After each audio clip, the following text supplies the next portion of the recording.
Iyo tuvuze réforme protestante impinduka protestante benshi babona za ndongozi zizwi kandi zikomeye ni kuvuga Martin Luther, Zwingli canke Calvin, kandi ni vyiza barabaye indongozi zidasanzwe, ariko ivyumviro vyabo n'ibikorwa vyabo ntivyari kugira inkomezi nk'ivyo zagize iyo bataza kuronka abafasha. Mvuze abafasha simvuze abadamu, mugabo abakozi bakorana nabo kandi ari nabo wanashaka bashimangira gose cyane ico gikorwa cabo kandi kikanashika kure. Iyo tuvuga rero Martin Luther ndushaka kumutandukanya na Philippe Melanchthon. Philippe Melanchthon rero niwe ahava agatsindagira novuga nti impinduka ya protestante muri uyu murongo wa Martin Luther. Menone Philippe Melanchthon yarinde kandi aza kuzuza gute Martin Luther. Bano bantu birakeneye ko abantu babamenya kuko kenshi usanga kahise gasigaranye gusa izina ry'umuntu umwe, ariko ugasanga ivyo yakoze bigaragara inyuma yabifashijwemo n'abandi bantu benshi cyane kandi bagize uruhare rudasanzwe mu buzima bwiwe. Rero nta muntu yoza anganya Philippe Melanchthon.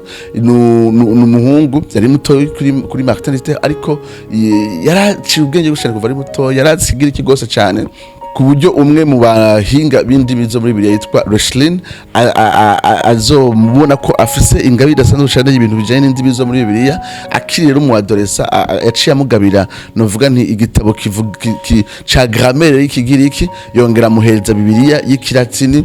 Murabizi yuko Erasme yari yayisubiyemwo arayisubiramo, tuzoba tugaruka kuri Erasme mu nyuma. Arasubiramo novuga nti ya Bibiliya y'ikilatini yakozwe na Jerome Mweranda mu kijana ca 4 inyuma Yesu Kristo. Rero bino bitabo bizomufasha gose cyane kuko bizotuma amenya bitandukanye kubijanye n'uyu mwuzo wa Protestant.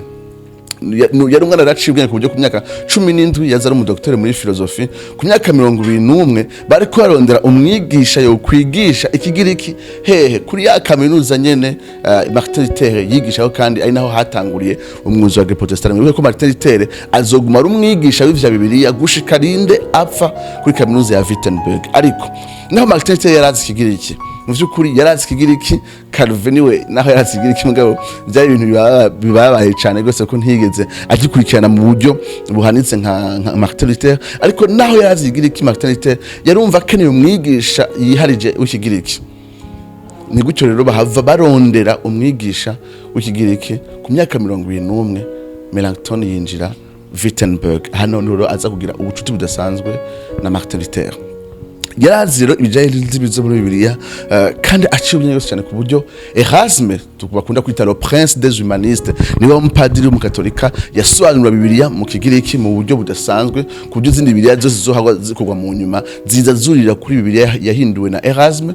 Uyu muntu bamwita c'est le plus grand linguiste mu gihe ciwe, yari umuhinga mu by'indimi gusumba abandi bantu bose mu gihe ciwe.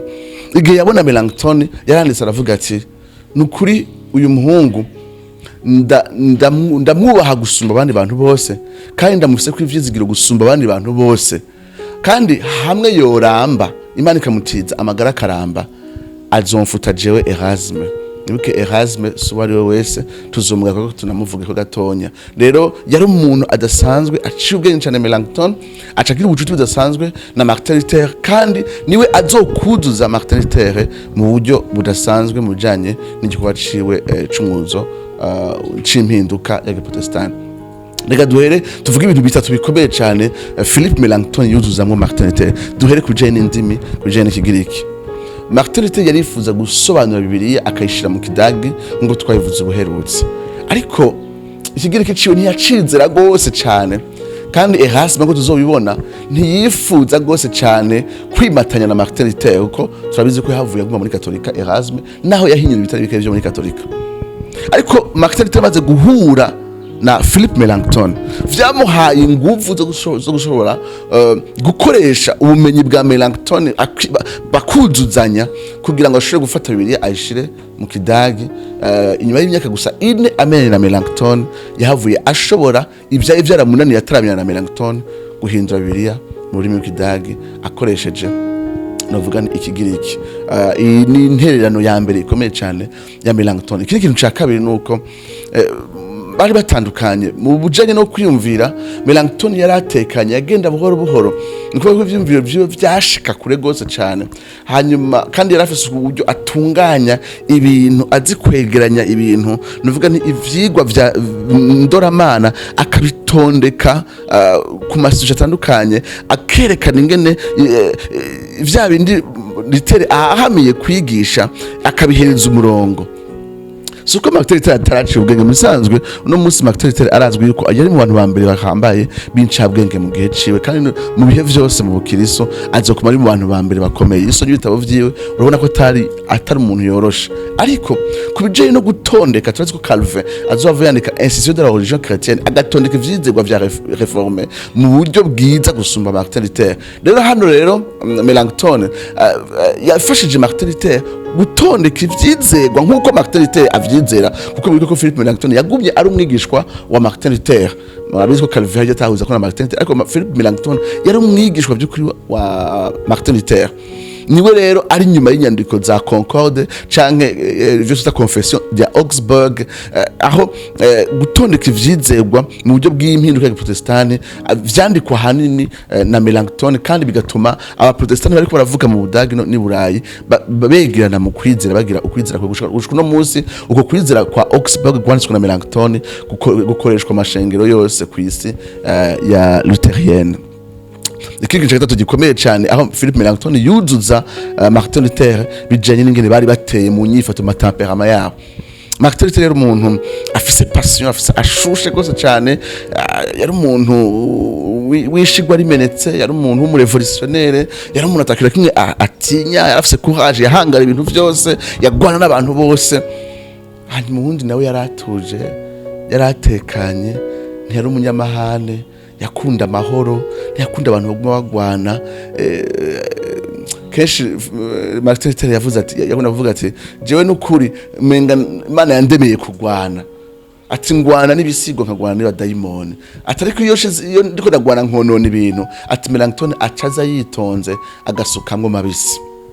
Uko ariko bari batandukanye no mu bihari vyahuza Martin Luther n'abandi bareformateri bavuye baduka mu nyuma batahuza ivyumviro na Martin Luther. Philippe Melanchthon azagira uruhara rwo kuzara bumvikanisha kugira ngo habeho ubumwe mu bukirisu bw'Protestani bwariko buravuka ico gihe.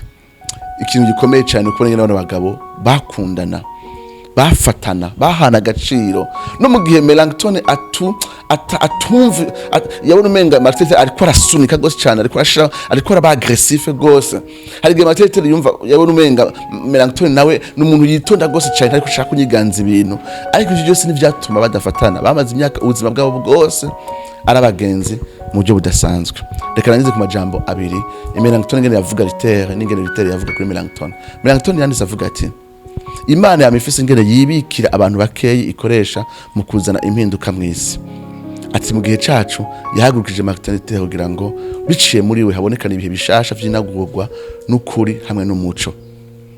Hanyuma murabe ingene Martin Luther yavuga kuri Melanchthon, yavuga ati vy'ukuri Melanchthon Kristo niyabikunda azovamwo abandi ba Martin Luther benshi cyane.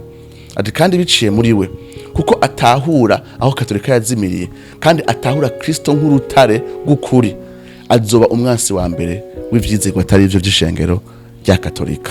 Uko niko bano bantu bahana agaciro, bumvikana, bakundana, kandi buzuzanya imyaka yabo yose. Ibi biratwereka ingene naho Imana idukoresha twenyene, iduheza umuntu kandi umuntu tudasa kugira ngo twuzuzanye, kugira ngo kubaca Imana kirushize gutera imbere. Imana ibahezagire.